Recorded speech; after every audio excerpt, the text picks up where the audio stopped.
Olá, aproveitando que estamos próximos da estreia da nova série da Amazon sobre O Senhor dos Anéis, O Senhor dos Anéis, Os Anéis de Poder, eu resolvi contar para vocês a história dos Anéis de Poder. Resolvi contar a vocês a história dos Anéis de Poder na versão do Tolkien, já que a Amazon, pelo visto, vai contar a versão dela dessa história.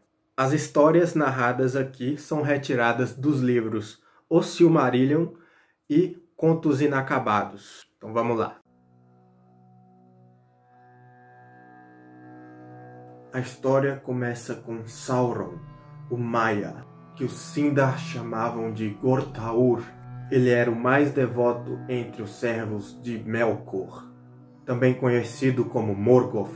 Após a queda das Thangorodrim, as Montanhas da Tirania, Melkor foi preso. Sauron então toma uma aparência bela para enganar os povos da Terra-média. Ele presta votos a Eonwë, arauto de Manwë, senhor dos Valar.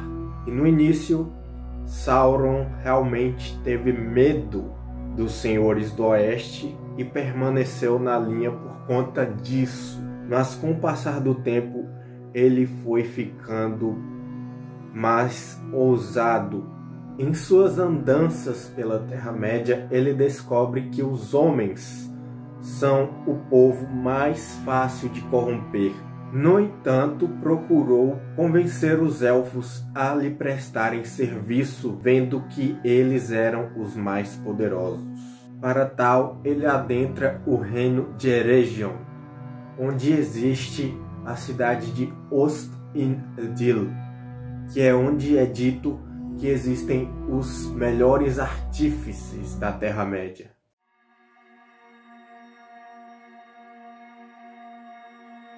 O reino de Eregion foi estabelecido por Galadriel e seu marido Celeborn. Foi aplicado o conhecimento dos anões em sua construção. Alguns elfos não viam com bons olhos a raça dos anões, entre eles Celeborn, que ainda não tinha os perdoado pela destruição de Doriath. Galadriel, no entanto, tinha uma posição diferente do marido. Primeiro, ela acreditava que apenas a união de todas as raças da Terra-média conseguiria vencer os resquícios do mal deixados por Morgoth. Galadriel, sendo uma Noldor, fora pupila de Aule e Yavanna.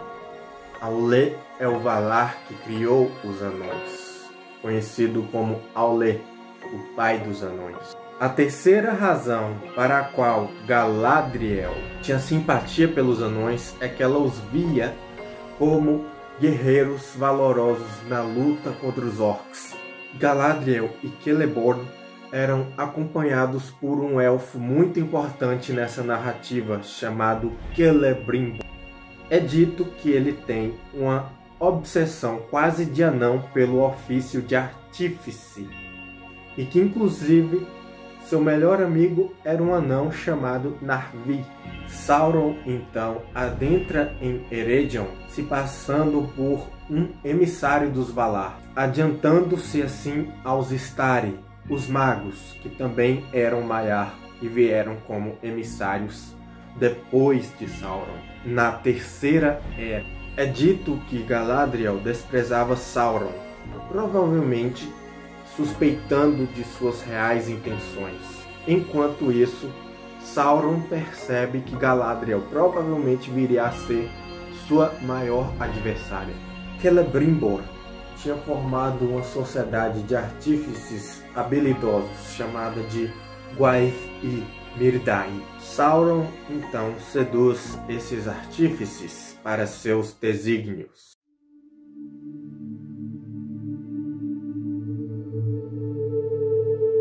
Sauron os convence a fazer os Anéis de Poder, que seriam dados aos senhores dos elfos, dos anões e dos homens. Os Mírdain cumprem a tarefa com prazer, e é dito que esse trabalho supera tudo que eles haviam feito antes. Sauron então forja o Anel, Quando Sauron usa um anel, ele pode perceber tudo o que é feito pelos usuários dos outros anéis e também ler e controlar seus pensamentos, ou seja, ele teria domínio total sobre os outros povos. Em Contos Inacabados é dito que Celebrimbor descobre um anel e se enfurece com Sauron. Ele se aconselha então com Galadriel, que diz que os anéis deveriam ter sido destruídos. No entanto, eles não conseguiram reunir forças para tal e escondem os 3 principais anéis, que são os anéis élficos Narya, Nenya e Vilya, os anéis do fogo, água e ar. Uma curiosidade é que o Anel do Fogo, Narya, de posse do elfo Gil-galad, é dado a Círdan, que posteriormente o entrega a Gandalf. Assim começa a primeira guerra contra Sauron. Sauron ataca Eregion. Lindon envia o exército de Elrond, meio-elfo, para ajudar nas defesas do reino. Mas mesmo unindo forças com Elrond, as defesas de Eregion não são suficientes, visto que o exército de Sauron é muito mais numeroso e ele consegue invadir o reino. Chegando à casa dos Myrdain, ele não encontra os anéis, faz de Celebrimbor prisioneiro e o tortura até a morte. Sauron tinha em sua posse os 7 dos anões e os 9 dos homens, mas o que ele mais queria era os 3 dos elfos, pois eram os mais poderosos. O texto diz também que os 7 e os 9 foram feitos com auxílio de Sauron, ao passo que os 3 foram feitos por Celebrimbor sozinho, com poder e propósito diversos. Então, em uma fúria sinistra, Sauron volta à batalha, carregando agora consigo o corpo de Celebrimbor trespassado por flechas como seu estandarte. Elrond e os elfos de Eregion lutavam uma batalha praticamente perdida, estavam em menor número e as forças de Sauron eram muito avassaladoras. No entanto, eles receberam reforços dos anões. Durin envia seu exército de anões de Khazad-dûm, e com eles vieram mais elfos de Lorinand, liderados por Amroth.